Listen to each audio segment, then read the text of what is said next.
উপস্থিতির ভারাক্রান্ত হৃদয় নিয়ে বলতে হয়, আপনারা অবগত হয়েছেন সম্প্রতি ভারতের একজন পুরোহিত কর্তৃক প্রিয় নবী রাসূলুল্লাহ সাল্লাল্লাহু আলাইহি সাল্লামকে নিয়ে কটূক্তিমূলক বক্তব্য প্রদান করেছে এবং সেই ধর্ষতামূলক বক্তব্যের সমর্থন করেছে ক্ষমতাসীন বিজেপির একজন সাংসদ।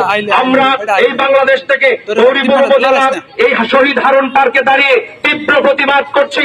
আমাদের যা কিছু লাগে আমরা এখান থেকে বলতে চাই, মিডিয়ার মাধ্যমে পৌঁছে যাবে আন্তর্জাতিক পর্যায়ে। ও দেশের সরকার প্রধানের প্রতি আমাদের উদাত্ত আহ্বান থাকবে, আপনি অনতিবিলম্বে এই রাসূলের দুশমনকে, এই পুরোহিতকে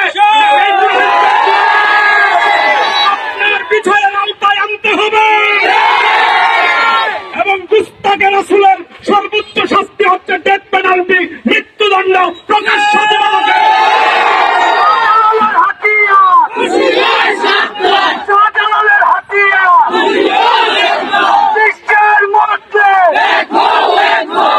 এই গুস্তাখে রাসূল, দুশমনের রাসূল পুরোহিতকে প্রকাশ্য দিবালোকে মৃত্যুদণ্ড দিতে হবে এবং যে সাংসদ তার পক্ষ অবলম্বন করে আপনার ক্যাবিনেট থেকে তাকেও বহিষ্কার করা লাগবে।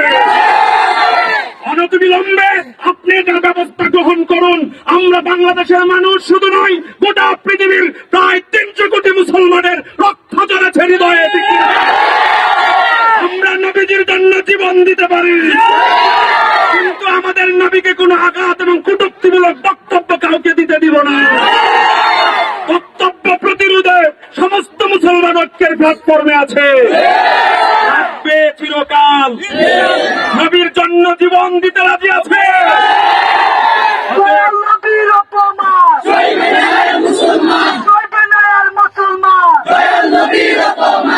শুধু বলতে চাই, আমরা শান্তিপ্রিয় মানুষ, আমরা সকল ধর্মের প্রতি শ্রদ্ধা আছে, সম্মান আছে। একজন ব্যক্তির জন্য আমরা কাউকে ইন্ডিকেট করে বলতে চাই না। শুধু যে অপরাধী, সেই অপরাধীর বিচার প্রকাশ্য দিবালোকে করা রাখবে এবং বাংলাদেশ থেকে যারা দায়িত্বশীল আছেন তাদের প্রতি আমাদের অনুরোধ, রাষ্ট্রীয়ভাবে এটা তীব্র নিন্দা প্রস্তাব আনয়ন করুন। আমাদের সেন্টিমেন্ট, রাসূল আমাদের ঈমান, রাসূল আমাদের জান।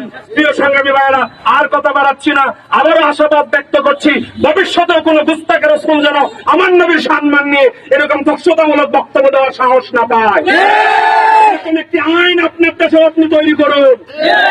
এই আশাবাদ রেখে সবার মঙ্গল কামনা করে আজকের মতো আমাদের এই সমাবেশ এখানেই শেষ করছি। ভালো থাকবেন। আসসালামু আলাইকুম ওয়া রাহমাতুল্লাহি ওয়া বারাকাতুহু। ইয়া নবী সালাম।